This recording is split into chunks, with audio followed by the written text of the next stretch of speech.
The Texans offense will be better in 2020. And honestly, anyone who disagrees is clearly not over the DeAndre Hopkins trade from 2 months ago. Because, there's really no way you can look at this Texans offense and say that this offense got worse. No, if you think this offense got worse, you are straight up in denial. This offense will be way better in 2020 than it's ever been.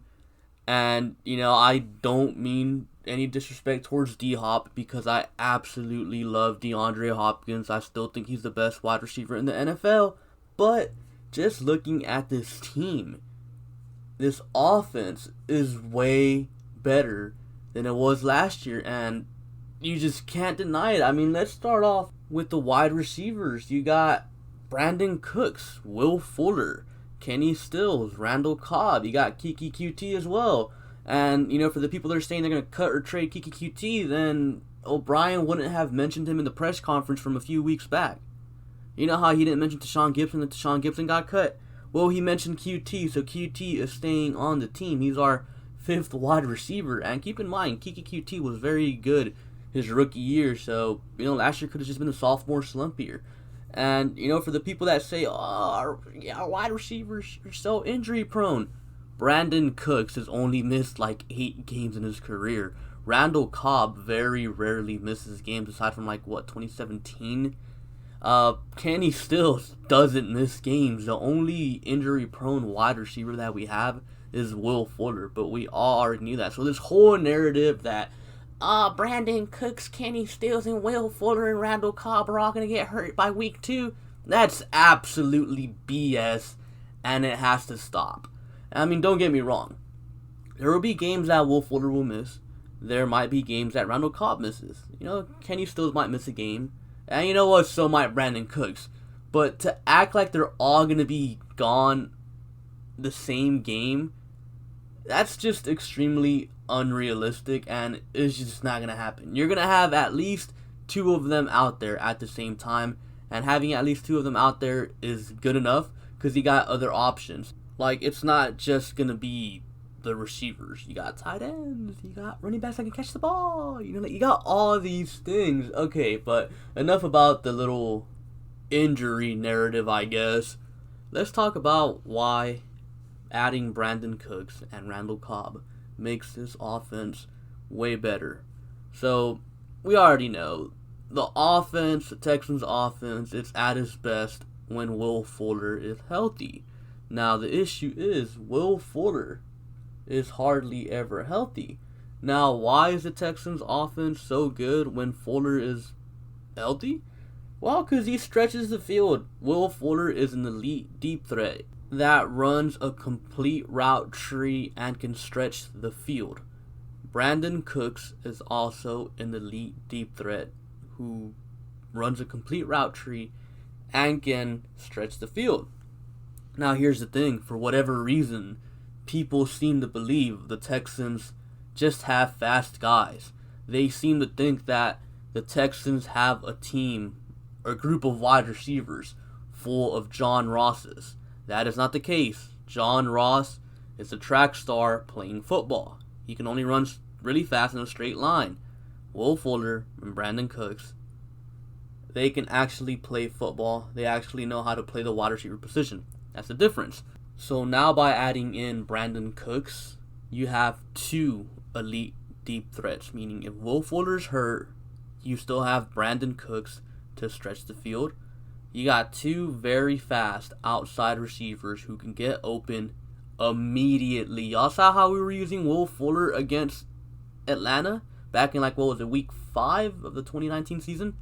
Yeah, imagine having 2 of those guys. 2 guys capable of completely destroying a game. Because let's be real here. If Will Fuller could stay healthy, he'd be one of the better wide receivers in the NFL. But he can't stay healthy, unfortunately. So that's why you got Brandon Cooks. Now you got 2 guys that can stretch the field, that can run a complete route tree, that can beat you in so many different ways. Are you going to play 10 yards off the line of scrimmage because you're scared to get burnt by them? Well, they're going to get an easy release and they're going to eat you up underneath. And Then you add in Randall Cobb. See, Randall Cobb, he's obviously not nowhere near as fast as Will Fuller or Brandon Cooks, but Cobb is a very good slot receiver, and I mean very good. He gets open really quick. He's got that short area quickness that you want in a slot receiver, and you know how in certain blitzing situations where they blitz Sean Watson, he's onto the ball too long and he gets sacked. Well, Randall Cobb, he's a smart guy. He's been in the league for like a few years, so he knows where to be in case they're blitzing. You know, he knows that little check down area. He knows how to play with a quarterback that can extend plays. Keep in mind, he played with Aaron Rodgers for most of his career, and you know, Rodgers, he likes to extend plays. Like I've said it before, I feel like Deshaun Watson's a slightly more athletic version of Aaron Rodgers. Rodgers might have a stronger arm, but Watson beats him in the athleticism standpoint, so they like to extend plays. Randall Cobb has been there, done that before, so he's going to fit right in. And then, of course, you got Kenny Stills. He's coming into the second year on our offense. Keep in mind, Kenny Stills came in like 3 days before our Week 1 game against the Saints, and he had a pretty decent season as our number 3 receiver. Well, I guess technically number 2 since Fuller was out for a good chunk of the year. But yeah, you know, technically our number 3 receiver, he's going into year 2 in the system. And no, there is no trade rumors regarding Kenny Stills. All it was some guy wrote an article that the Texans should trade Kenny Stills. And then everyone took it and ran with it. Kenny Stills is not getting traded. Kenny Stills is staying on this team. Trading Kenny Stills would be absurd. So no, Kenny Stills trade rumors never even happened. It was just some guy saying the Texans should do something. Anyways, moving on. If Kenny Stills is your 4th wide receiver, your wide receiver group is in great shape, and the Texans could go in 4 wide receiver sets. Will Fuller, Brandon Cooks, Randall Cobb don't have to play 100% of snaps. You know how D-Hop, he took literally like 99.8% of the snaps. Yeah, none of our receivers have to be put in that situation because we're really deep at the wide receiver position. And then you add in Kiki QT as well. We're really deep at the wide receiver position. Like, wide receiver position is not an issue. We have so many guys. And people ask me all the time, Sticky, who's going to be our new wide receiver 1? There's no such thing as a wide receiver 1 on this offense. Whoever is open is who's getting the ball. And that's the thing. Our offense improves now because you're going to have all these guys. All these very talented players. Someone's going to be open. Someone will be open. You can't double team Brandon Cooks and then leave Will Fuller one-on-one because he's going to burn you. You can't do it to Will Fuller because then Brandon Cooks is going to burn you. You double team either, then Randall Cobb is going to eat in the middle of the field. And then you got the tight ends, you got the running backs. So our wide receiver group is better. And like I said, I love DeAndre Hopkins, but he ain't got the speed like that. Speed kills. We saw what the Chiefs can do. We saw what the Chiefs do with all that speed. Well, the Texans have speed as well. And honestly, I might even say we have more dangerous speed. Because Brandon Cooks and Will Fuller are 2 elite deep threats, while the Chiefs only have 1 in Tyreek Hill. So, from a wide receiver standpoint, we got way better. Now let's move on to the running backs. Okay, I'm not going to lie. When we first traded D-Hop and got David Johnson in return, I was pissed. I absolutely hated it. But, after, I got over the whole D-Hop trade and actually took a step back and looked at the team, looked at David Johnson. David Johnson is a huge upgrade over Carlos Hyde. Now, I'm not saying David Johnson is going to stay healthy all 16 games because, honestly, that's a huge concern with me, his health. That's why I do think we need another running back because if David Johnson were to go down, Duke Johnson would be our only running back. And really, that's my biggest concern with this Texans offense. And when your 3rd string running back is the biggest concern on your offense, I say you got a pretty good offense. But see, back to David Johnson. David Johnson, he is better than Carlos Hyde just purely based on the fact that he's a receiving threat. And Pat D. Stat has mentioned this before. Whenever Carlos Hyde was out there for the Texans last year, teams knew the Texans were going to use him as a receiver. So they'd just key in on the run. And then whenever Duke Johnson would come in, they knew it was going to be a passing play. So now when you add in David Johnson, a guy who can, run and is also a receiving threat, they can't stack the blocks, because what if he sneaks out of the backfield and goes for a pass? He's going to burn a linebacker one-on-one, despite, most of us thinking that he's a little bit washed now. He is a bigger threat. And, might I remind you, when we brought in Carlos Hyde, everyone was saying he was washed.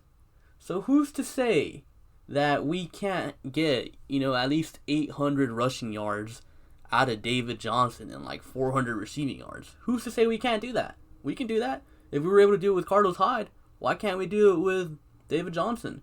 And David Johnson opens up this offense more just purely based on the fact that he is also a receiving threat, like I said. So if you can't see how David Johnson makes this offense better, I don't know what to tell you guys. Like, it's obvious how he makes it better. I understand injuries are definitely a concern with David Johnson. Like, I am concerned with David Johnson's health. But to pretend like he doesn't bring more than Hyde to the table when he will be on the field, that's just absurd. Now, let's move on to the next thing. Offensive line. And I think this will be the biggest reason why our offense will take a huge step next year. The offensive line. Laramie Tunsil, he came in like Kenny Stills like 3 days before our week 1 game against New Orleans. So in comes Laramie Tunsil going into year 2. We already know the guy is the best young left tackle in the game. Anyone who disagrees, I'm just call it what it is. You're just hating on Bill O'Brien because he made a good trade. So Laramie Tunsil's going into year 2. He got Max Sharping going into his second year in the NFL. He was pretty good last year. He's going to get better going into year 2. You got Titus Howard coming back from injury. I feel like that's a very underrated thing that not many people were talking about. Titus Howard missed like the last, 8 games, and the difference showed, especially in the run game. Titus Howard was one of our better run blockers, and once he went down for the season, you could tell the difference. So now we get him back, and he's going into year 2 in the NFL as well, so he's going to get better as well. And then the whole offensive line, for the first time in I do not know how long. I really don't. We're going to have our 5 starting offensive linemen 2 years in a row. Laramie Tunsil's coming back. Max Sharping's coming back. Nick Martin's coming back. Zach Fulton's coming back. And Titus Howard is coming back. We're going to have the same 5 starters from last year start this year. And I am so excited about that, because with the offensive line, continuity is important. And it takes a while for these guys to gel together. And, these guys are going to be a tight-knit group. They're going to be together for quite a while. They might be together again next season, depending on what they do with Zach Fulton after the season. But, yeah, I'm very, very happy with the offensive line and how much better they're going to be next season. And here, let me just say this.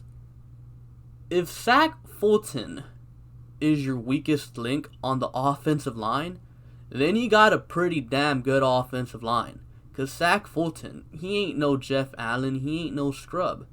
He's actually pretty good. Like, he's average, I'd say. And if your worst offensive lineman is average, you got a pretty good offensive line, so, yeah. And then you got Deshaun Watson going into year 4. Dude's going to get better. Dude loves to improve his game. He likes to compete. Right now, he's probably working. He's probably working as we speak, trying to improve. Once he gets those blitzes down, it's over, man. It is over. And now he's just going to listen to one guy, Tim Kelly, because Tim Kelly's the OC, he's the play caller, and he's the quarterback coach. So, like last year he had O'Brien in his ear as a head coach, the play caller. He had Tim Kelly in his ear because Tim Kelly was the OC, the game planner guy. And then he had Carl Smith, the quarterback coach, as well in his ear. So, what if Bill O'Brien was telling him to do one thing and then Tim Kelly was telling him to do the other thing, and then Carl Smith was like, oh no, you gotta do it this way. So, it's like he had too many people to listen to, so maybe it made him overthink. Now he only has to answer to one guy, Tim Kelly. And that's it. And I am very excited about that. Deshaun Watson has gotten better every year. He still has to get better with holding onto the ball for way too long, and sometimes those blitzes get him. But once he gets more consistent, it is game over. This offense is going to be way better next season. And then here's the X factor, the wild card. Kahali Waring. If Kahali Waring comes in here and turns out to be a good tight end, that's it. It's over. Like, nobody's stopping this Texans offense. Like, we have two elite deep threats, a very good slot receiver. Kenny Stills is our fourth receiver. We have two running backs that can be a threat out of the backfield. We have a good offensive line, and then you add in a good tight end.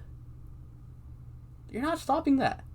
You are not stopping that. That's why I say there is no way you can look at this offense and say it got worse. This offense got way better. And I'm not saying Kahali Waring is going to be an elite tight end. I'm just saying, what if he comes in and is at least an average tight end? Because we don't have that right now. Jordan Akins, Darren Fells, he's just an okay red zone threat and a decent blocker, but he's not anything special by any means. So, yeah, if Kahali Waring comes in here and is an average tight end, you're not stopping this offense. Like, there is no way this offense got worse. This offense next year is going to be very fun to watch, and it's going to be the best Texans offense we've seen probably ever. And look, I'm not saying this Texans team is going to the Super Bowl, because I don't know that. I don't know who we're going to play in the playoffs. I don't know if anyone's going to get hurt. I don't know how the chips will fall in the regular season. But I will tell you this.